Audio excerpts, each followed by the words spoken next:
ਵਾਹਿਗੁਰੂ ਸਾਹਿਬ ਜੀ। ਕਨ ਹਰ ਭੂੰਦ ਬਸੋਰੋ ਮਾਵਲ,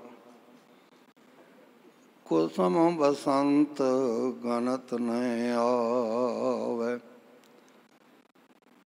ਰਵ ਸਸ ਕਿਰਨ ਉਦਰ ਸਾਗਰ ਕੋ, ਗੰਗ ਤਰੰਗ ਅੰਤ ਕੋ ਪਾਵੈ। रुद्र ध्यान ज्ञान सतगुर के, कब जन पल उन है जो गावै। पल्ले अमरदास गुण तेरे, तेरी उपमा तोहें बण आवै। हर जेठ जुड़ंदा लोड़िया, जिस अगे सब निवानो। हर सज्जन दावण लगिया, किसे न देही बानो। हर सज्जन दावण लगिया, किसे न देही बानो। वाहिगुरु जी का खालसा, वाहिगुरु जी की फतेह। ਸਾਹਿਬ ਸ਼੍ਰੀ ਗੁਰੂ ਗ੍ਰੰਥ ਸਾਹਿਬ ਮਹਾਰਾਜ ਜੀ ਦੀ ਪਾਵਨ ਪਵਿੱਤਰ ਹਜ਼ੂਰੀ ਵਿੱਚ ਸਵੇਰ ਦੇ ਦੀਵਾਨਾਂ ਵਿੱਚ ਜੁੜ ਬੈਠੇ ਗੁਰੂ ਸਵਾਰੇ ਸਤਸੰਗੀ ਜਨੋ, ਵਡਭਾਗੇ ਹੋਂ ਜਿਨ੍ਹਾਂ 'ਤੇ ਸਤਿਗੁਰਾਂ ਨੇ ਕਿਰਪਾ ਕੀਤੀ। ਅੰਮ੍ਰਿਤ ਵੇਲੇ ਦਾ ਜਾਗਣਾ ਅਤੇ ਸਤਸੰਗ ਲਈ ਸੁਭਾਗਾ ਸਮਾਂ ਪ੍ਰਾਪਤ ਹੋਇਆ ਹੈ।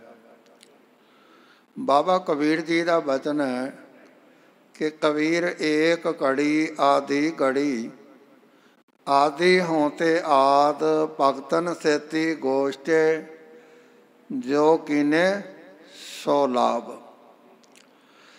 ਇੱਕ ਘੜੀ ਲਈ ਸਤਸੰਗ ਮਿਲ ਜਾਏ, ਅੱਧੀ ਘੜੀ ਲਈ ਮਿਲ ਜਾਏ, ਘੜੀ ਦੇ ਚੌਥੇ ਹਿੱਸੇ ਜਿੰਨਾ ਵੀ ਸਤਸੰਗ ਲੱਭ ਜਾਏ, ਬਾਬਾ ਕਬੀਰ ਜੀ ਕਹਿੰਦੇ ਨੇ ਉਹਦਾ ਲਾਭ ਹੈ। ਜਿੱਥੇ ਅੱਜ ਜੇਠ ਦਾ ਮਹੀਨਾ ਆਰੰਭ ਹੋਇਆ, ਰੁੱਤਾਂ ਬਦਲਦੀਆਂ ਨੇ, ਥਿੱਤਾਂ ਬਦਲਦੀਆਂ ਨੇ, ਵਾਰ ਤਬਦੀਲ ਹੁੰਦੇ ਨੇ। ਬਦਲਵੇਂ ਸਮੇਂ ਵਿੱਚ ਉਸ ਪਰਮਾਤਮਾ ਦੀ ਸਿਫਤ ਵਿੱਚ ਕਿਵੇਂ ਜੁੜਿਆ ਜਾਏ, ਹਰੇਕ ਮਹੀਨੇ ਦਾ ਸਤਿਗੁਰੂ ਮਹਾਰਾਜ ਨੇ ਸੰਦੇਸ਼ ਬਖਸ਼ਿਆ। ਸਤਿਗੁਰੂ ਗੁਰੂ ਅਰਜਨ ਦੇਵ ਮਹਾਰਾਜ ਦੀ 12 ਮਾਹ ਮਾਝ ਮਹੱਲਾ 5ਵਾਂ ਘਰ ਚੌਥਾ ਦੇ ਰਾਹੀਂ ਜੇਠ ਦੇ ਮਹੀਨੇ ਦਾ ਮਹਾਰਾਜ ਸੰਦੇਸ਼ ਬਖਸ਼ਦੇ ਹਨ। ਹਰ ਜੇਠ ਜੁੜਨ ਦਾ ਲੋੜੀਆ, ਜਿਸ ਅੱਗੇ ਸਭ ਨਿਵਨ। ਜੇਠ ਦੇ ਮਹੀਨੇ ਅੰਦਰ ਉਸ ਪਰਮਾਤਮਾ ਦੇ ਚਰਨਾਂ ਨਾਲ ਜੁੜਨਾ ਚਾਹੀਦਾ, ਉਸ ਪਰਮਾਤਮਾ ਦਾ ਨਾਮ ਸਿਮਰਨਾ ਚਾਹੀਦਾ, ਜਿਹਦੇ ਅੱਗੇ ਸਾਰੇ ਜੀਵ ਨਿਉਂਦੇ ਹਨ। ਜਿਸ ਅੱਗੇ ਸਾਰੇ ਜੀਵ ਨਿਉਂਦੇ ਨੇ, ਇਹ ਬੰਦੇ ਤੂੰ ਵੀ ਉਸ ਪਰਮਾਤਮਾ ਦੇ ਨਾਮ ਨੂੰ ਸਿਮਰ, ਤੂੰ ਵੀ ਉਸ ਪਰਮਾਤਮਾ ਦਾ ਨਾਮ ਜਪ। ਹਰ ਸੱਜਣ ਦਾਵਣ ਲੱਗਿਆ, ਕਿਸੇ ਨਾ ਦੇਹੀ ਬੰਨ। ਗੁਰੂ ਅਰਜਨ ਦੇਵ ਮਹਾਰਾਜ ਕਹਿੰਦੇ ਨੇ ਜਿਹੜੇ ਹਰੀ ਸੱਜਣ ਦੇ ਪੱਲੇ ਲੱਗ ਗਏ, ਹਰ ਸੱਜਣ ਦਾਵਣ ਲੱਗਿਆ, ਕਿਸੇ ਨਾ ਦੇਹੀ ਬੰਨ। ਜੇ ਅਸੀਂ ਹਰੀ ਸੱਜਣ ਦੇ ਪੱਲੇ ਲੱਗ ਜਾਂਦੇ ਹਾਂ ਤਾਂ ਹਰੀ ਸੱਜਣ ਕਿਸੇ ਜੰਮ ਆਦਿ ਨੂੰ ਬੰਨ੍ਹ ਕੇ ਲਿਜਾਣ ਵਾਸਤੇ ਜੀਵ ਨੂੰ ਆਗਿਆ ਨਹੀਂ ਦਿੰਦਾ। ਕਿ ਕੋਈ ਜੰਮ ਨੂੰ ਆਗਿਆ ਹੋਵੇ ਕਿ ਬਈ ਤੁਸੀਂ ਇਸ ਜੀਵ ਨੂੰ ਬੰਨ੍ਹ ਕੇ ਲੈ ਆਓ, ਐਸਾ ਨਹੀਂ। ਕਿਉਂ? ਕਿਉਂਕਿ ਉਹ ਉਸ ਪਰਮਾਤਮਾ ਦੇ ਚਰਨਾਂ ਨਾਲ ਜੁੜਿਆ। ਹਰ ਸੱਜਣ ਦਾਵਣ ਲੱਗਿਆ, ਕਿਸੇ ਨ ਦੇਹੀ ਬੰਨ। ਮਾਣਕ ਮੋਤੀ ਨਾਮ ਪ੍ਰਭ ਉਨ ਲੱਗੈ ਨਾਹੀ ਸੰਨ। ਜਿਹੜੇ ਸੰਸਾਰ ਦੇ ਧਨ ਪਦਾਰਥ ਨੇ, ਹੀਰੇ ਜਵਾਹਰਾਤ ਨੇ, ਇਹਨਾਂ ਨੂੰ ਸੰਨ ਲੱਗ ਸਕਦਾ ਹੈ, ਇਹਨਾਂ ਨੂੰ ਚੋਰ ਚੋਰੀ ਕਰਕੇ ਲਿਜਾ ਸਕਦਾ ਹੈ, ਇਹ ਧਨ ਚੁਰਾਇਆ ਜਾ ਸਕਦਾ ਹੈ। ਪਰ ਜਿਹੜਾ ਪਰਮਾਤਮਾ ਦਾ ਨਾਮ ਮਾਣਕ ਮੋਤੀ ਨਾਮ ਪ੍ਰਭ, ਪਰਮਾਤਮਾ ਦਾ ਨਾਮ ਮਾਣਕਾਂ ਵਰਗਾ, ਮੋਤੀਆਂ ਵਰਗਾ ਬੜਾ ਕੀਮਤੀ ਨਾਮ ਹੈ। ਇਹਨੂੰ ਸੰਨ ਨਹੀਂ ਲੱਗ ਸਕਦਾ, ਇਹਨੂੰ ਚੋਰ ਚੋਰੀ ਕਰਕੇ ਨਹੀਂ ਲੈ ਜਾ ਸਕਦਾ। ਗੁਰ ਕਾ ਬਚਨ ਬਸੈ ਜੀ ਨਾਲੇ, ਜਲ ਨਹੀਂ ਡੂਬੈ ਤਸਕਰ ਨਹੀਂ ਲੇਵੈ, ਭਾਏ ਨਾ ਸਾਕੇ ਜਾਲੇ। ਗੁਰੂ ਦਾ ਉਪਦੇਸ਼, ਗੁਰੂ ਦਾ ਬਚਨ ਜੀਵ ਦੇ ਨਾਲ ਲੱਭਦਾ। ਐਸ ਕਰਕੇ ਜਿਹੜਾ ਹੈ ਇਸ ਨੂੰ ਚੋਰ ਚੋਰੀ ਕਰਕੇ ਨਹੀਂ ਲੈ ਜਾ ਸਕਦਾ, ਅਗਨੀ ਇਸ ਨੂੰ ਸਾੜ ਨਹੀਂ ਸਕਦੀ, ਅਤੇ ਜਿਹੜਾ ਹੈ ਪਾਣੀ ਇਸ ਨੂੰ ਡੋਬ ਨਹੀਂ ਸਕਦਾ ਗੁਰੂ ਦੇ ਉਪਦੇਸ਼ ਨੂੰ। ਤਾਂ ਗੁਰੂ ਦਾ ਸ਼ਬਦ ਜੀਵ ਦੇ ਨਾਲ ਨਿਭਦਾ। ਮਾਣਕ ਮੋਤੀ ਨਾਮ ਪ੍ਰਭ ਉਨ ਲੱਗੈ ਨਾਹੀ ਸੰਨ, ਰੰਗ ਸਵੇ ਨਾਰਾਇਣ ਦਿੱਤੇ ਮਨ ਭਾਵਨ। ਉਸ ਅਕਾਲ ਪੁਰਖ ਵਾਹਿਗੁਰੂ ਦੇ, ਪਰਮਾਤਮਾ ਦੇ ਜੋ ਕੋਤਕ ਨੇ, ਜੋ ਉਸ ਨੂੰ ਭਾਉਂਦੇ ਹਨ, ਜੋ ਉਸ ਨੂੰ ਚੰਗੇ ਲੱਗਦੇ ਹਨ, ਉਹੀ ਕੋਤਕ ਉਹ ਪਰਮਾਤਮਾ ਆਪ ਕਰਦਾ ਹੈ। ਜਿਹੋ ਜਿਹਾ ਉਹ ਚਾਹੁੰਦਾ ਹੈ, ਜਿਵੇਂ ਉਹ ਚਾਹੁੰਦਾ ਹੈ, ਸ੍ਰਿਸ਼ਟੀ ਉਹਦੇ ਹੁਕਮ ਵਿੱਚ ਚੱਲ ਰਹੀ ਹੈ।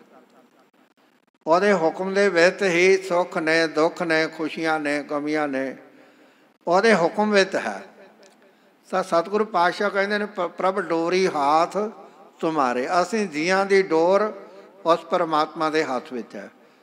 ਕਬੀਰ ਕੂਕਰ ਰਾਮ ਕੋ ਮੋਤੀਆ ਮੇਰੋ ਨਾਉ, ਗਲੇ ਹਮਾਰੇ ਜੇਵਰੀ ਜੈ ਖਿੰਚੈ ਤੈ ਜਾਉ। ਅਸੀਂ ਉਸ ਪਰਮਾਤਮਾ ਦੀ ਦਰਗਾਹ ਦੇ ਕੂਕਰ ਹਾਂ। ਸਾਨੂੰ ਕਬੀਰ ਜੀ ਕਹਿੰਦੇ ਨੇ ਭਾਵੇਂ ਪਿਆਰ ਨਾਲ ਮੋਤੀ ਕਿਹਾ ਜਾਂਦਾ ਹੈ, ਪਰ ਸਾਡੇ ਗਲ ਵਿੱਚ ਰੱਬ ਨੇ ਰੱਸੀ ਪਾਈ ਹੋਈ ਹੈ, ਜੇਵੜੀ ਪਾਈ ਹੋਈ ਹੈ। ਜੈ ਖਿੰਚੈ ਤੈ ਜਾਉ, ਜਿੱਥੇ ਜਿੱਥੇ ਸਾਨੂੰ ਲੈ ਕੇ ਜਾਂਦਾ ਉੱਥੇ ਉੱਥੇ ਅਸੀਂ ਜਾਈ ਜਾ ਰਹੇ ਹਾਂ। ਤਾਂ ਸਤਿਗੁਰੂ ਪਾਤਸ਼ਾਹ ਸਾਨੂੰ ਸਮਝਾਉਂਦੇ ਹਨ ਕਿ ਜਿਹੋ ਜਿਹਾ ਉਹ ਪਰਮਾਤਮਾ ਚਾਹੁੰਦਾ ਹੈ, ਉਸੇ ਤਰ੍ਹਾਂ ਹੀ ਅਸੀਂ ਜੀਵ ਕਰ ਰਹੇ ਹਾਂ। ਉਹੀ ਕੁਝ ਸੰਸਾਰ ਵਿੱਚ ਹੋ ਰਿਹਾ। ਪਾਤਸ਼ਾਹ ਸਾਨੂੰ ਸਮਝਾ ਰਹੇ ਨੇ ਕਿ ਜਿਹੜਾ ਅਸੀਂ ਆਪਣੇ ਵਸ ਵਿੱਚ ਇੰਝ ਹੁੰਦਾ ਕਿ ਅਸੀਂ ਉਸ ਪਰਮਾਤਮਾ ਨੂੰ ਆਪਣੀ ਮਰਜ਼ੀ ਨਾਲ ਮਿਲਾਪ ਪ੍ਰਾਪਤ ਕਰ ਸਕਦੇ, ਤਾਂ ਵਿਛੜ ਕਿਉਂ ਰੋਵਨ? ਫਿਰ ਜੀਵ ਉਸ ਤੋਂ ਵਿਛੜ ਕੇ ਕੁਰਲਾਉਂਦੇ ਰੋਂਦੇ ਦੁਖੀ ਕਿਉਂ ਹੁੰਦੇ ਹਨ? ਭਾਵ ਉਹਦੀ ਕਿਰਪਾ ਤੋਂ ਬਗੈਰ ਅਸੀਂ ਉਸ ਪਰਮਾਤਮਾ ਦਾ ਮਿਲਾਪ ਨਹੀਂ ਕਰ ਸਕਦੇ। ਮਿਲਾਪ ਕਿਵੇਂ ਹੋਣਾ? ਉਹਦੀ ਕਿਰਪਾ ਨਾਲ। ਵਿਛੜ ਕਿਉਂ ਰੋਵਨ? ਜਿਹੜੇ ਪਰਮਾਤਮਾ ਨੂੰ ਮਿਲਣਾ ਚਾਹੁੰਦੇ ਹਨ ਤਾਂ ਸਤਿਗੁਰੂ ਕਹਿੰਦੇ ਨੇ ਸਾਧੂ ਸੰਗ ਪ੍ਰਾਪਤ। ਸਾਧੂ ਸੰਗ ਪ੍ਰਾਪਤ, ਗੁਰੂ ਦਾ ਸੰਗ ਮਿਲੇ, ਗੁਰੂ ਦੀ ਸੰਗਤ ਮਿਲੇ, ਅਤੇ ਫਿਰ ਜਿਹੜਾ ਹੈ ਅਸੀਂ ਉਸ ਪਰਮਾਤਮਾ ਦੀ ਨੇੜਤਾ ਜਿਹੜੀ ਹੈ ਉਹ ਪ੍ਰਾਪਤ ਕਰ ਸਕਦੇ ਹਾਂ। ਪਾਤਸ਼ਾਹ ਦੀ ਜੇਠ ਦੇ ਮਹੀਨੇ ਦਾ ਸਾਨੂੰ ਇਹ ਸੰਦੇਸ਼ ਬਖਸ਼ਦੇ ਹਨ ਕਿ ਜੇਠ ਦਾ ਮਹੀਨਾ ਉਹਨਾਂ ਦੇ ਵਾਸਤੇ ਚੰਗਾ, ਸੁਹਾਵਣਾ, ਭਾਗਾਂ ਵਾਲਾ, ਜਿਨ੍ਹਾਂ ਦੇ ਮੱਥੇ ਦੇ ਪੁਰਬਲੇ ਸੰਸਕਾਰ ਜਾਗ ਪਏ, ਉਹ ਉਸ ਅਕਾਲ ਪੁਰਖ ਵਾਹਿਗੁਰੂ ਦੇ ਚਰਨਾਂ ਨਾਲ ਜੁੜ ਗਏ ਔਰ ਉਹਨਾਂ ਨੇ ਆਪਣਾ ਜੀਵਨ ਸਫਲਾ ਕਰ ਲਿਆ। ਤਾਂ ਜਿੱਥੇ ਅੱਜ ਜੇਠ ਦਾ ਮਹੀਨਾ ਆਰੰਭ ਹੋਇਆ, ਉਹਦੇ ਨਾਲ ਹੀ ਅੱਜ ਸਾਹਿਬ ਸ਼੍ਰੀ ਗੁਰੂ ਅਮਰਦਾਸ ਮਹਾਰਾਜ, ਜਿਨ੍ਹਾਂ ਦਾ ਆਗਮਨ ਪੁਰਬ ਸ਼੍ਰੀ ਗੁਰੂ ਅਮਰਦਾਸ ਚੈਰੀਟੇਬਲ ਸੁਸਾਇਟੀ ਵੱਲੋਂ ਹਰੇਕ ਵਰ੍ਹੇ ਜਿਹੜਾ ਹੈ ਸ਼੍ਰੀ ਗੁਰੂ ਅਮਰਦਾਸ ਮਹਾਰਾਜ ਜੀ ਦਾ ਆਗਮਨ ਪੁਰਬ ਮਨਾਇਆ ਜਾਂਦਾ ਹੈ।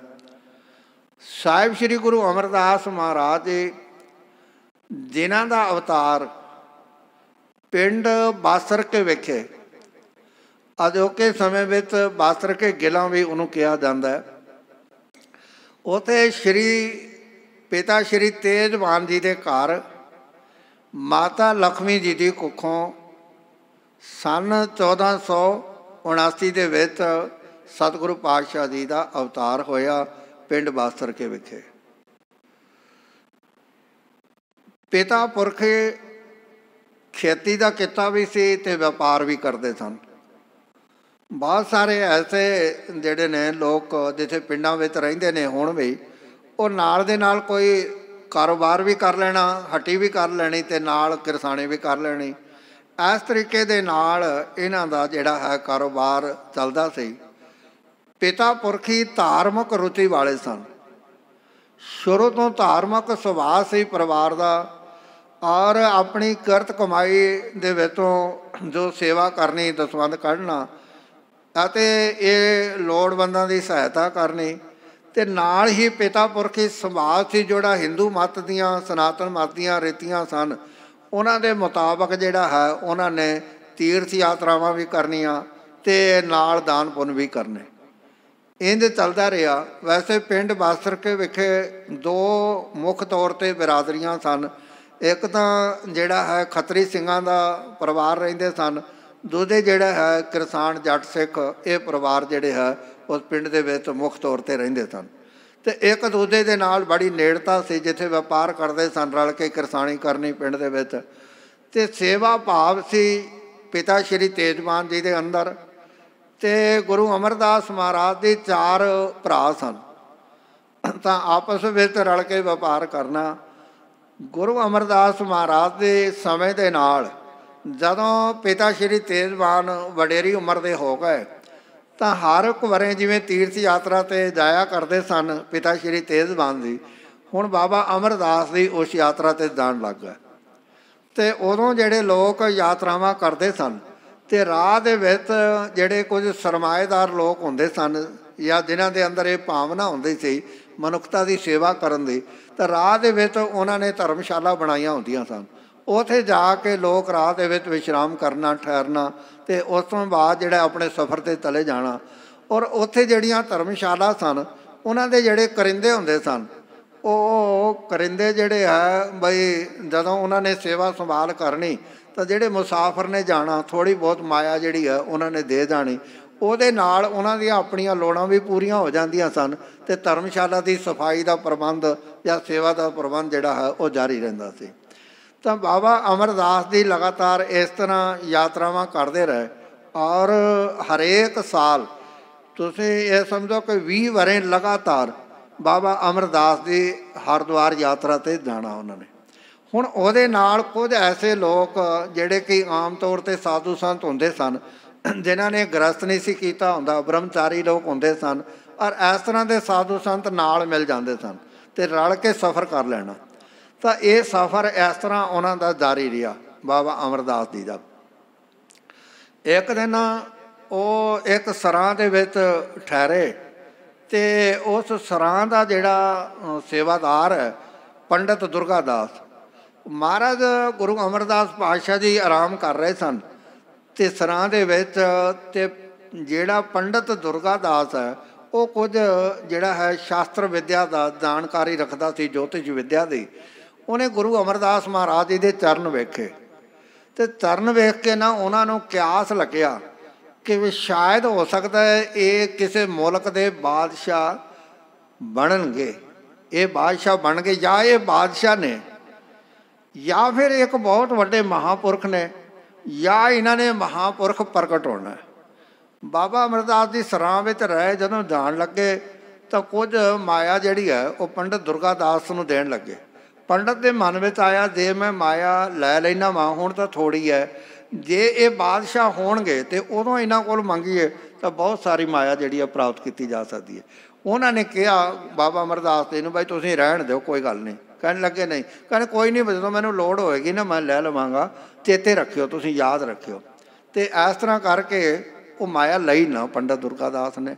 ਖੈਰ ਪੰਡਿਤ ਦੁਰਗਾ ਦਾਸ ਦੇ ਸਰਾਂ ਦੇ ਵਿੱਚੋਂ ਮਹਾਰਾਜ ਜੀ ਫਿਰ ਹਰਿਦੁਆਰ ਚਲੇ ਗਏ, ਯਾਤਰਾ ਕੀਤੀ। ਰਾਹ ਦੇ ਵਿੱਚ ਇੱਕ ਵੈਸ਼ਨੂ ਸਾਧ ਦੀ ਸੰਗਤ ਮਿਲ ਗਈ, ਤਾਂ ਪਿਤਾ ਪੁਰਖੀ ਸੁਭਾਅ ਸੀ ਸੇਵਾ ਕਰਨੀ। ਬਾਬਾ ਅਮਰਦਾਸ ਜੀ ਨੇ ਬੜੀ ਸੇਵਾ ਕੀਤੀ ਉਹਨਾਂ ਦੀ, ਜਿਹੜਾ ਵੈਸ਼ਨੂ ਸਾਧ ਸੀ ਉਹਦੀ ਬੜੀ ਸੇਵਾ ਕੀਤੀ। ਵਾਪਸੀ 'ਤੇ ਜਦੋਂ ਆਪਣੇ ਪਿੰਡ ਉਹ ਆਪਣੇ ਆਪਣੇ ਰਸਤੇ ਜਾਣ ਲੱਗੇ, ਅਤੇ ਬਾਬਾ ਅਮਰਦਾਸ ਆਪਣੇ ਪਿੰਡ ਬਾਸਰ ਕੇ ਆਉਣ ਲੱਗੇ, ਤਾਂ ਉਸ ਵਕਤ ਉਸ ਵੈਸ਼ਨੂ ਸਾਧ ਨੇ ਪੁੱਛਿਆ ਵੀ ਪੁਰਖਾ ਤੁਸੀਂ ਸੇਵਾ ਬੜੀ ਕੀਤੀ ਹੈ ਮੇਰੀ ਯਾਤਰਾ ਦੇ ਵਿੱਚ, ਤੇਰਾ ਗੁਰੂ ਕੌਣ ਹੈ, ਤੂੰ ਕਿਹਦਾ ਸੇਵਕ ਹੈ? ਬਾਬਾ ਅਮਰਦਾਸ ਜੀ ਆਖਣ ਲੱਗੇ ਵੀ ਮੈਂ ਤਾਂ ਅਜੇ ਗੁਰੂ ਨਹੀਂ ਬਣਾਇਆ ਕਿਸੇ ਨੂੰ, ਮੈਂ ਗੁਰੂ ਨਹੀਂ ਧਾਰਨ ਕੀਤਾ। ਤਾਂ ਵੈਸ਼ਨੋ ਸਾਧ ਜਿਹੜਾ ਹੈ ਨਾ ਉਹ ਖਫਾ ਹੋ ਗਿਆ। ਉਹ ਕਹਿੰਦੇ ਮੈਨੂੰ ਪਹਿਲਾਂ ਪੁੱਛਣਾ ਚਾਹੀਦਾ ਸੀ ਇਹਨਾਂ ਤੋਂ, ਮੈਂ ਇਹਨਾਂ ਤੋਂ ਪਹਿਲਾਂ ਪੁੱਛਿਆ ਨਹੀਂ, ਮੈਂ ਨਿਗੁਰੇ ਦੇ ਹੱਥ ਦਾ ਭੋਜਨ ਛਕਦਾ ਰਿਹਾ ਵਾਂ। ਉਹ ਖਫਾ ਹੋ ਗਿਆ, ਚਲਾ ਗਿਆ। ਪਰ ਬਾਬਾ ਅਮਰਦਾਸ ਦੀ ਕਹਿੰਦੇ ਇੰਨੀ ਸੇਵਾ ਕੀਤੀ ਹੈ, ਇੰਨਾ ਇਹਦਾ ਸਤਿਕਾਰ ਕੀਤਾ, ਪਰ ਇਹ ਖੁਸ਼ ਨਹੀਂ ਹੋਇਆ। ਇਹ ਕਹਿੰਦੇ ਨਿਗੁਰੇ ਦੇ ਹੱਥ ਦਾ ਭੋਜਨ ਛਕਿਆ। ਤਾਂ ਗੁਰੂ ਹੋਣਾ ਚਾਹੀਦਾ, ਗੁਰੂ ਵਾਲਾ ਹੋਣਾ। ਘਰ ਆਏ, ਘਰ ਠਹਿਰੇ, ਪਰ ਜਿਹੜਾ ਹੈ ਨਾ ਸ਼ਾਮ ਹੋ ਗਈ, ਰਾਤ ਪੈ ਗਈ। ਰਾਤ ਬਾਬਾ ਅਮਰਦਾਸ ਨੂੰ ਨੀਂਦ ਨਾ ਆਵੇ ਕਿ ਵੀ ਮੈਂ ਹੁਣ ਤੱਕ ਗੁਰੂ ਕਿਉਂ ਨਹੀਂ ਧਾਰਨ ਕੀਤਾ, ਕਿਹਨੂੰ ਕਰਾਂ ਗੁਰੂ ਧਾਰਨ। ਇਹ ਸੋਚਦਿਆਂ ਹੋਇਆਂ ਜਦੋਂ ਸਵੇਰ ਦਾ ਅੰਮ੍ਰਿਤ ਵੇਲੇ ਦਾ ਟਾਈਮ ਹੋਇਆ ਅਤੇ ਨੀਂਦ ਆ ਨਹੀਂ ਸੀ ਰਹੀ, ਅਤੇ ਬਾਬਾ ਅਮਰਦਾਸ ਆਪਣੇ ਭਰਾ ਦੇ ਘਰ ਚਲੇ ਗਏ। ਬਈ ਚਲੋ ਜਾ ਕੇ ਭਾਈ ਕੋਲ ਬੈਠਦੇ ਹਾਂ ਉੱਥੇ ਥੋੜ੍ਹੀ ਦੇਰ। ਉਹਨਾਂ ਦਾ ਜਾ ਕੇ ਬੂਹਾ ਵਜਾਇਆ ਅਤੇ ਉਸ ਵੇਲੇ ਛੋਟੇ ਭਰਾ ਦੀ ਜਿਹੜੀ ਨੂੰਹ ਹੈ ਬੀਬੀ ਅਮਰੋ, ਉਹ ਦੁੱਧ ਰਿੜਕ ਰਹੀ ਸੀ। ਨਾਲੇ ਬਾਣੀ ਪੜ੍ਹੇ, ਨਾਲੇ ਦੁੱਧ ਰਿੜਕੇ। ਤਾਂ ਦੁੱਧ ਰਿੜਕਦਿਆਂ ਹੋਇਆਂ ਜਿਹੜਾ ਹੈ ਨਾ ਬਾਣੀ ਜਦੋਂ ਸੁਣੀ, ਬਾਬਾ ਅਮਰਦਾਸ ਨੂੰ ਬੜੀ ਮਿੱਠੀ ਲੱਗੀ ਬਾਣੀ। ਵੀ ਬਹੁਤ ਮਿੱਠੀ ਬਾਣੀ ਹੈ। ਕਿਹਦੀ ਬਾਣੀ ਹੈ? ਕਹਿਣਗੇ ਸਾਹਿਬ ਸ਼੍ਰੀ ਗੁਰੂ ਨਾਨਕ ਪਾਤਸ਼ਾਹ ਦੀ ਬਾਣੀ ਹੈ। ਧੀਏ ਉਹ ਕਿੱਥੇ ਰਹਿੰਦੇ ਆ? ਉਹ ਤਾਂ ਜੋਤੀ ਜੋਤ ਸਮਾ ਗਏ ਨੇ। ਉਹਨਾਂ ਦੀ ਥਾਵੇਂ ਮੇਰੇ ਪਿਤਾ ਧੰਨ ਗੁਰੂ ਅੰਗਦ ਪਾਤਸ਼ਾਹ ਜੀ ਨੇ। ਜਦੋਂ ਇੰਝ ਕਿਹਾ ਤਾਂ ਉਸ ਵੇਲੇ ਗੁਰੂ ਅੰਗਦ ਦੇਵ ਮਹਾਰਾਜ ਨੂੰ ਪਹਿਲਾਂ ਮਿਲੇ ਸਨ। ਕਿਸ ਵੇਲੇ? ਜਦੋਂ ਆਪਣੇ ਭਤੀਜੇ ਦਾ ਵਿਆਹ ਕਰਨ ਗਏ ਸਨ। ਪਰ ਉਸ ਵੇਲੇ ਮਿਲੇ ਸਨ ਕੁੜਮਾਚਾਰੀ ਕਰਕੇ। ਬਈ ਆ ਕੁੜਮ ਨੇ, ਅਸੀਂ ਆਪਣਾ ਭਤੀਜਾ ਵਿਆਹਣ ਆਏ ਹਾਂ, ਵਾ ਕੁੜਮਾਚਾਰੀ ਕਰਕੇ ਮਿਲਾਨ ਹੋਇਆ ਸੀ। ਅਧਿਆਤਮਿਕ ਜੀਵਨ ਦੀ ਤਾਂ ਕੋਈ ਗੱਲਬਾਤ ਹੋਈ ਨਾ। ਅਤੇ ਉਸ ਵੇਲੇ ਬੀਬੀ ਅਮਰੋ ਨੂੰ ਕਹਿਣ ਲੱਗੇ ਕਿ ਪੁੱਤਰ ਸਾਨੂੰ ਗੁਰੂ ਅੰਗਦ ਦੇਵ ਮਹਾਰਾਜ ਨਾਲ ਮਿਲਾਓ। ਤਾਂ ਬੀਬੀ ਅਮਰੋ ਕਹਿਣ ਲੱਗੀ ਕਿ ਬਈ ਜਿਹੜਾ ਮੈਂ ਤਾਂ ਹੁਣੇ ਆਈ ਹਾਂ, 2-3 ਦਿਹਾੜੇ ਹੋਏ ਨੇ ਅਜੇ ਪੇਕੇ ਘਰ ਤੋਂ, ਅਤੇ ਜੇ ਮੈਂ ਹੁਣੇ ਚਲੀ ਗਈ ਤਾਂ ਪਿਤਾ ਜੀ ਹੁਣੇ ਨਾਰਾਜ਼ ਹੋਣਗੇ ਵੀ ਕੀ ਗੱਲ ਹੁਣੇ ਛੇਤੀ ਛੇਤੀ ਆ ਗਏ। ਉਸ ਵੇਲੇ ਇਸ ਗੱਲ ਦਾ ਬੜਾ ਧਿਆਨ ਰੱਖਿਆ ਜਾਂਦਾ ਸੀ ਕਿ ਬਈ ਧੀ ਜਿਹੜੀ ਹੈ ਨਾ ਉਹ ਵਾਰ-ਵਾਰ ਐਵੇਂ ਆਪਣਾ ਪੇਕੇ ਨਾ ਆਈ ਜਾਵੇ, ਆਪਣੇ ਸਹੁਰੇ ਘਰ ਰਵੇ, ਉੱਥੇ ਆਪਣਾ ਜਿਹੜਾ ਹੈ ਇਸ ਗੱਲ ਦਾ ਧਿਆਨ ਰੱਖਿਆ ਜਾਂਦਾ ਸੀ। ਜ਼ਿਆਦਾ ਲੋਕ ਸ਼ਹਿ ਨਹੀਂ ਸਨ ਦਿੰਦੇ ਕਿ ਬਈ ਜਿਹੜਾ ਧੀਆਂ ਨੂੰ ਸ਼ਹਿ ਦੇ ਦੇਣੀ, ਨਹੀਂ ਤੂੰ ਆ ਜਾਈਂ ਅਸੀਂ ਆਪੇ ਵੇਖ ਲਵਾਂਗੇ, ਜਿਹੜਾ ਅਜੋਕੇ ਸਮੇਂ ਦੀ ਆਦਤ ਬਣ ਚੁੱਕੀ ਹੈ ਲੋਕਾਂ ਦੀ। ਤਾਂ ਉਸ ਵੇਲੇ ਇਸ ਗੱਲ ਦਾ ਖਫਾ ਹੁੰਦਾ ਸੀ, ਬੇਟਾ ਤੇਰਾ ਘਰ ਉਹ ਹੈ, ਤੂੰ ਉੱਥੇ ਰਹਿਣਾ। ਤਾਂ ਬੀਬੀ ਜੀ ਕਹਿਣ ਲੱਗੇ ਕਿ ਬਈ ਹੁਣੇ ਆਈ ਹਾਂ ਮੈਂ, ਹੁਣ ਜਾਵਾਂਗੀ ਅਤੇ ਪਿਤਾ ਜੀ ਖਫਾ ਹੋਣਗੇ। ਬਾਬਾ ਅਮਰਦਾਸ ਜੀ ਕਹਿੰਦੇ ਨਾ ਅਸੀਂ ਨਾਲ ਜਾਣਾ, ਅਤੇ ਨਾਲੇ ਜਿਹੜਾ ਹੈ ਅਸੀਂ ਕਹਾਂਗੇ ਵੀ ਅਸੀਂ ਨਾਲ ਲੈ ਕੇ ਆਏ ਹਾਂ। ਤਾਂ ਬੀਬੀ ਅਮਰੋ ਜੀ ਨਾਲ ਤਿਆਰ ਹੋ ਗਏ। ਰਾਹ ਦੇ ਵਿੱਚ ਗੱਲਾਂ ਬਾਤਾਂ ਕਰਦੇ ਹੋਏ ਜਦੋਂ ਖਡੂਰ ਸਾਹਿਬ ਦੇ ਨੇੜੇ ਆਏ, ਇਹ ਨਹੀਂ ਵੀ ਬਾਬਾ ਅਮਰਦਾਸ ਜੀ ਨੂੰ ਖਡੂਰ ਸਾਹਿਬ ਦਾ ਰਸਤਾ ਨਹੀਂ ਸੀ ਪਤਾ, ਰਸਤਾ ਤਾਂ ਪਤਾ ਹੀ ਸੀ ਉਹਨਾਂ ਨੂੰ। ਪਰ ਬੀਬੀ ਅਮਰੋ ਨੂੰ ਨਾਲ ਲੈ ਕੇ ਉੱਥੇ ਗੁਰੂ ਅੰਗਦ ਦੇਵ ਮਹਾਰਾਜ ਦੀਆਂ, ਗੁਰੂ ਨਾਨਕ ਪਾਤਸ਼ਾਹ ਦੀਆਂ ਬਾਤਾਂ ਕਰਦੇ ਹੋਏ ਉੱਥੇ ਪਹੁੰਚੇ। ਅਤੇ ਅਖੀਰ ਜਦੋਂ ਨੇੜੇ ਆ ਗਏ ਅਤੇ ਬਾਬਾ ਅਮਰਦਾਸ ਜੀ ਕਹਿੰਦੇ ਨੇ ਬੇਟਾ ਨਾ ਤੇਰਾ ਵੀ ਅਮਰੋ ਹੈ, ਨਾ ਮੇਰਾ ਵੀ ਅਮਰਦਾਸ ਹੈ, ਤੂੰ ਅਮਰ ਹੋ ਗਈ ਹੈ, ਮੇਰੇ 'ਤੇ ਵੀ ਕਿਰਪਾ ਕਰਾ, ਮੈਂ ਵੀ ਅਮਰ ਹੋ ਜਾਵਾਂ। ਤਾਂ ਜਿਸ ਵੇਲੇ ਗਏ ਬੀਬੀ ਅਮਰੋ ਜੀ ਗੁਰੂ ਅੰਗਦ ਪਾਤਸ਼ਾਹ ਨੂੰ ਮਿਲੇ, ਬੇਟਾ ਕਿਵੇਂ ਆਉਣਾ ਬਣਿਆ, ਕਿਵੇਂ ਆਈ ਹੈ? ਅਤੇ ਕਹਿਣ ਲੱਗੇ ਬਾਬਾ ਅਮਰਦਾਸ ਜੀ ਆਏ ਨੇ। ਤਾਂ ਹੁਣ ਕੁੜਮਾਚਾਰੀ ਸੀ, ਬੇਟੀ ਵਿਆਹੀ ਹੈ, ਉੱਥੇ ਫਰਜ਼ ਬਣਦਾ ਕੁੜਮਾ ਦਾ ਸਤਿਕਾਰ ਕਰਨਾ। ਗੁਰੂ ਅੰਗਦ ਪਾਤਸ਼ਾਹ ਜੀ ਬਾਹਰ ਆਏ ਬਾਬਾ ਅਮਰਦਾਸ ਜੀ ਨੂੰ ਲੈਣ ਵਾਸਤੇ। ਜਿਸ ਵੇਲੇ ਲੈਣ ਵਾਸਤੇ ਆਏ ਅਤੇ ਬਾਬਾ ਅਮਰਦਾਸ ਜੀ ਗੁਰੂ ਅੰਗਦ ਦੇਵ ਜੀ ਦੇ ਚਰਨੀ ਟਹਿ ਪਏ। ਉਸ ਵੇਲੇ ਗੁਰੂ ਅੰਗਦ ਪਾਤਸ਼ਾਹ ਕਹਿੰਦੇ ਨੇ ਵੀ ਸਾਡਾ ਫਰਜ਼ ਬਣਦਾ, ਤੁਸੀਂ ਵੱਡੇ ਹੋ, ਸਾਡੇ ਕੁੜਮ ਹੋ, ਅਸੀਂ ਸਤਿਕਾਰ ਕਰੀਏ, ਤੁਸੀਂ ਜਿਹੜਾ ਹੈ ਸਾਡੇ ਚਰਨਾਂ 'ਤੇ ਟਹਿ ਪਏ। ਇਹ ਨਹੀਂ ਮਹਾਰਾਜ ਨੂੰ ਉਠਾਇਆ ਗਲਵਕੜੀ 'ਚ ਲਿਆ। ਬਾਬਾ ਅਮਰਦਾਸ ਜੀ ਕਹਿੰਦੇ ਨੇ ਵੀ ਅੱਜ ਮੈਂ ਕੁੜਮਾਚਾਰੀ ਕਰਕੇ ਨਹੀਂ ਆਇਆ, ਬਈ ਕੁੜਮਾ ਕਰਕੇ ਮਿਲਣ ਨਹੀਂ ਆਇਆ, ਮੈਂ ਤਾਂ ਅੱਜ ਤੁਹਾਡਾ ਸਿੱਖ ਬਣਨ ਵਾਸਤੇ ਆਇਆ, ਮੈਨੂੰ ਆਪਣਾ ਸਿੱਖ ਬਣਾਓ। ਤਾਂ ਉਸ ਵੇਲੇ ਉਮਰ ਗੁਰੂ ਅੰਗਦ ਦੇਵ ਮਹਾਰਾਜ ਜੀ ਦੀ ਸੀ 36 ਵਰ੍ਹੇ ਅਤੇ ਬਾਬਾ ਅਮਰਦਾਸ ਜੀ ਦੀ ਉਮਰ ਸੀ 62 ਵਰ੍ਹੇ। 26 ਵਰ੍ਹੇ ਜਿਹੜਾ ਹੈ ਬਾਬਾ ਅਮਰਦਾਸ ਗੁਰੂ ਅੰਗਦ ਪਾਤਸ਼ਾਹ ਜੀ ਨਾਲੋਂ ਵੱਡੇ ਸਨ। ਗੁਰੂ ਅੰਗਦ ਪਾਤਸ਼ਾਹ ਦੇ ਚਰਨਾਂ ਨਾਲ ਜੁੜੇ। ਗੁਰੂ ਪਾਤਸ਼ਾਹ ਜੀ ਉਚੇਤ ਕਰਨ ਲੱਗੇ, ਕਹਿਣ ਲੱਗੇ ਨਹੀਂ ਉਚੇਤ ਕਰਨ ਦੀ ਲੋੜ ਨਹੀਂ, ਤੁਸੀਂ ਬਸ ਹੁਣ ਮੈਨੂੰ ਆਪਣੀ ਸੇਵਾ ਵਿੱਚ ਰੱਖੋ। ਲਗਾਤਾਰ ਉੱਥੇ ਸੇਵਾ ਕਰਦੇ ਰਹੇ। ਇਹ ਨਹੀਂ ਬਈ 1 ਦਿਨ 2 ਦਿਨ ਦੀ ਗੱਲ ਨਹੀਂ, ਸੇਵਾ ਵਿੱਚ ਹੀ ਲੱਗ ਗਏ। ਜੇ ਰੋਜ਼ ਅੰਮ੍ਰਿਤ ਵੇਲੇ ਉੱਠਣਾ, ਇਸ਼ਨਾਨ ਕਰਨਾ, ਜਿਹੜਾ ਹੈ ਆਪ ਇਸ਼ਨਾਨ ਕਰਨਾ, ਸਤਿਗੁਰਾਂ ਵਾਸਤੇ ਜਲਦੀ ਗਾਗਰ ਲੈ ਕੇ ਆਉਣਾ, ਔਰ ਲਗਾਤਾਰ 11 ਸਾਲ। ਅੱਜ ਤਾਂ ਜਿਹੜਾ ਹੈ ਨਾ ਇਹ ਦੱਸਣਾ ਪੈਂਦਾ ਵੀ ਤੁਸੀਂ ਸਿੱਖ ਹੋ, ਅੰਮ੍ਰਿਤ ਵੇਲੇ ਉੱਠਿਆ ਕਰੋ, ਇਸ਼ਨਾਨ ਕਰਿਆ ਕਰੋ, ਗੁਰਦੁਆਰੇ ਆਇਆ ਕਰੋ। ਸਿੱਖਾਂ ਨੂੰ ਵੀ ਸਮਝਾਉਣਾ ਪੈ ਰਿਹਾ। बड़ी अचरज खेड ये बन गई है कि सिखां नूं कहना पैना कि भी गुरुद्वारे आया करो, तुम सत्संग करिया करो, जदों कि असीं चाहिदा तां इह सी कि असीं सारे प्रचारक बन के गुरु की सेवा जिहड़ी है अज दुनिया दे विच कीती हुंदी ते अज किते विशाल गुरु नानक पातशाह दा जिहड़ा मिशन है विशाल दायरे विच चले जाना सी। खैर तो लगातार सेवा की, रोज़ गागर लैके आनी जल की, तो इशनान करना, दे इशनान निवृत्ति हो गई है तो फिर लंगर वास्ते जल लैके आना, जे वो भी हो गया फिर कोई सफाई का प्रबंध है वो लग जाना। जेडे ये सारे काम हो गए तो फिर जोड़ा है एक नुकरे बैठ के बाणी पढ़न लग जाना। तो ये जीवन लगातार बाबा अमरदास जी का चलता रहा। एक दिन शाम का समा बने हनेरी, उस वेले बड़ियां हनेरियां कालियां बोलियां हनेरियां आंदियां सन, काले बदल जेडे बन गए और वर्खा जिहड़ी है शुरू हो गई। शाम नूं उन्हां नूं बड़ी घबराहट हो गई कि भाई जिहड़ा है अज सतगुरां नूं इशनान किवें कराया जाएगा। खैर जदों अमृत वेले उठे तो उस वेले जिहड़ा है पैर डेढ़ कू पैर रात उठ के जदों जाण लगे तो सारा जल थल होया सी, पानी पानी बड़ा संभल के तुरे, तो नाल ही जिहड़ा है वर्खा भी होई जावे।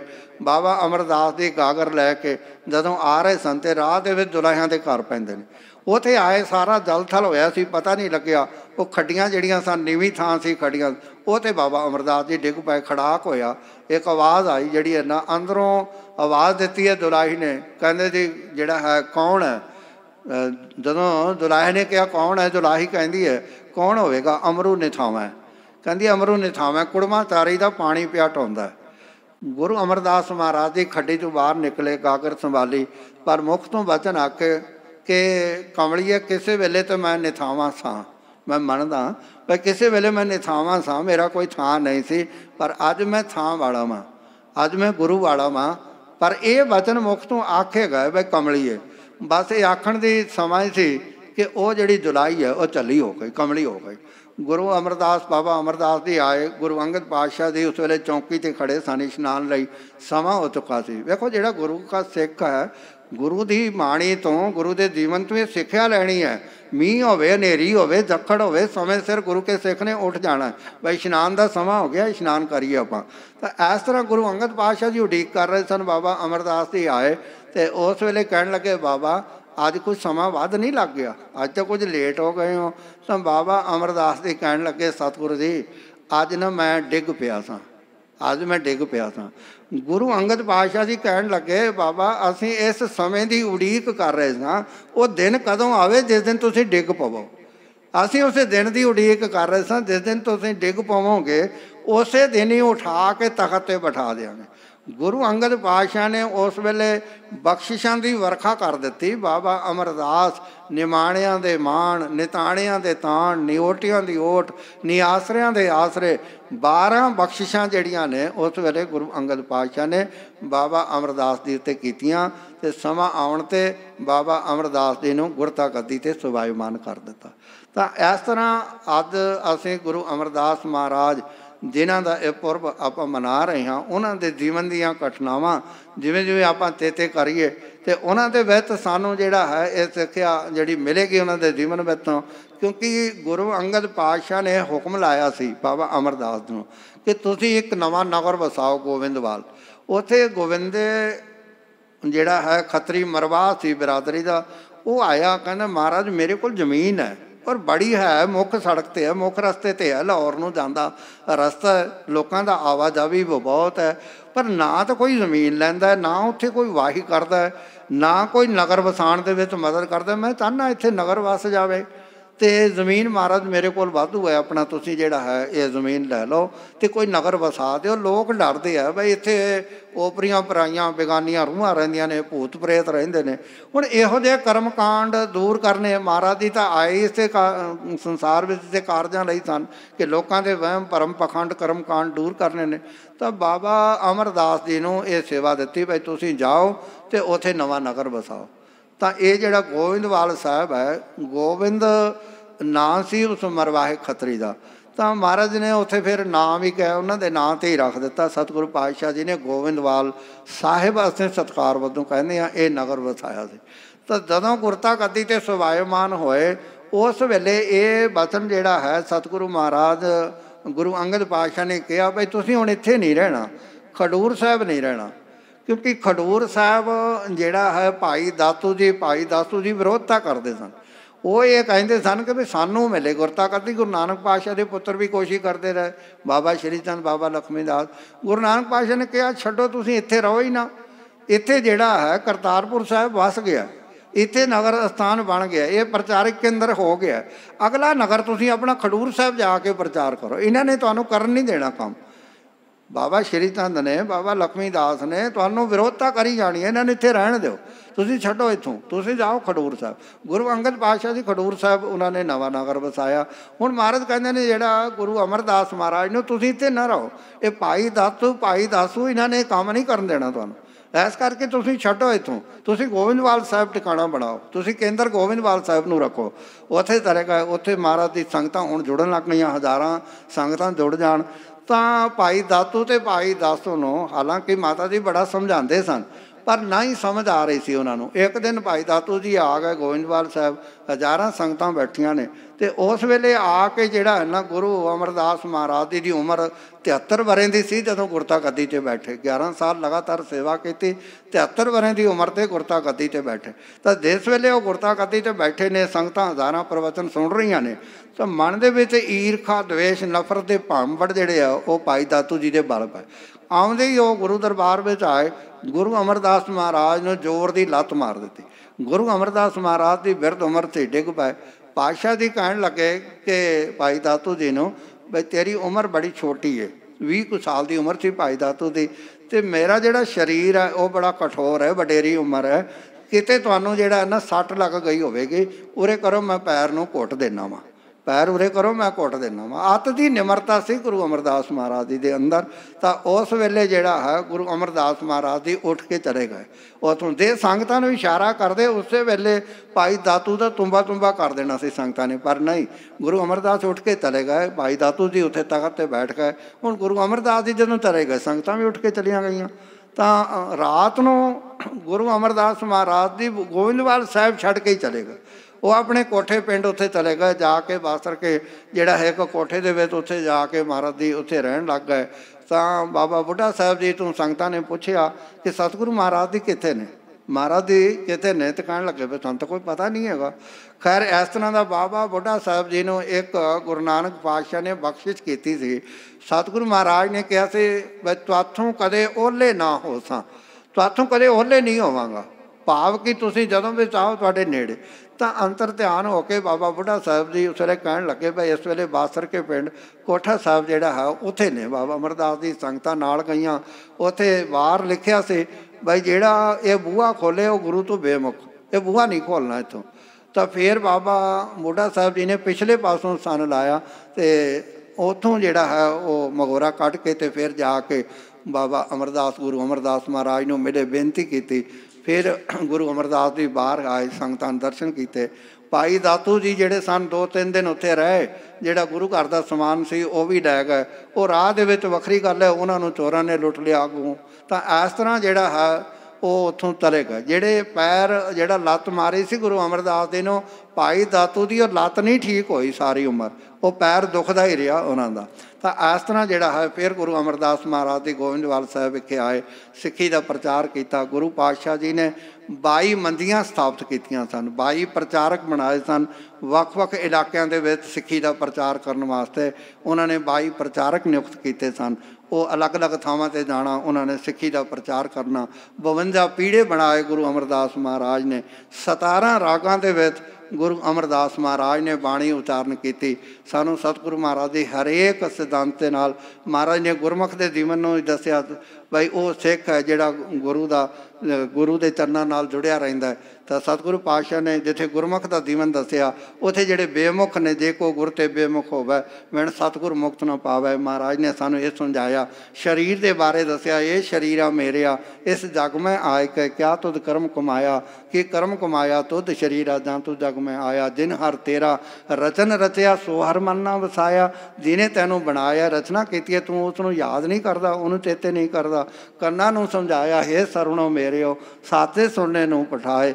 ਰਸਨਾ ਨੂੰ ਸਮਝਾਇਆ ਇਹ ਰਸਨਾ ਤੂੰ ਅਨਰਸ ਰਾਤ ਰਹੀ ਤੇਰੀ ਪਿਆਸ ਨਾ ਜਾਏ, ਪਿਆਸ ਨਾ ਜਾਏ ਹੋਰਦ ਕੀਤਾ ਜੇਤਰ ਹਰਸ ਪਲੇ ਨਾ ਪਾਏ। ਅੱਖਾਂ ਨੂੰ ਸਮਝਾਇਆ ਹੇ ਨੇਤਰੋ ਮੇਰਿਓ ਹਰ ਤੁਮੈ ਜੋਤ ਧਰੀ ਹਰ ਬਿਨ ਅਵਰ ਨਾ ਦੇਖੋ ਕੋਈ। ਐਸੇ ਸਤਿਗੁਰੂ ਮਹਾਰਾਜ ਜੀ ਨੇ ਸਾਨੂੰ ਦੋ ਉਪਦੇਸ਼ ਦਿੱਤੇ ਕਿ ਜਿਤ ਪੀਤੇ ਮਤ ਦੂਰ ਹੋਏ। ਨਸ਼ਿਆਂ ਤੋਂ ਸੁਚੇਤ ਹੋਣ ਲਈ ਮਹਾਰਾਜ ਕਹਿੰਦੇ ਜਿਹੜੀ ਸ਼ਰਾਬ ਆਦਿ ਨਸ਼ਾ ਇਹਦੇ ਪੀਣ ਦੇ ਨਾਲ ਮਤ ਜਿਹੜੀ ਹੈ ਉਹ ਭ੍ਰਸ਼ਟ ਹੋ ਜਾਂਦੀ ਹੈ।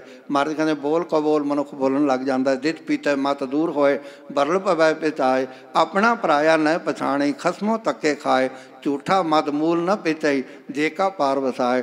ਮਹਾਰਾਜ ਨੇ ਸਮੁੱਚੇ ਦਰਦ ਜਿਹੜਾ ਹੈ ਮੁਲਕ ਦੇ ਦਰਦ ਨੂੰ ਸਮਝਿਆ। ਸਤਿਗੁਰੂ ਪਾਤਸ਼ਾਹ ਜੀ ਨੇ ਦੁਨੀਆ ਦੇ ਦਰਦ ਨੂੰ ਜਾਣਦਿਆਂ ਹੋਇਆ ਕਿ ਹੇ ਅਕਾਲ ਪੁਰਖ ਵਾਹਿਗੁਰੂ ਕਿਰਪਾ ਕਰੋ ਸਾਰੇ ਜਗਤ ਨੂੰ ਵਿਕਾਰਾਂ ਤੋਂ ਬਚਾਓ। ਮਹਾਰਾਜ ਜੀ ਦੀ ਬੇਨਤੀ ਹੈ ਔਰ ਰਲ ਕੇ ਆਪਾਂ ਵੀ ਬੇਨਤੀ ਕਰੀਏ। ਜਗਤ ਜਲੰਦਾ ਰੱਖ ਲੈ ਜਗਤ ਜਲੰਦਾ ਰੱਖ ਲੈ ਜਗਤ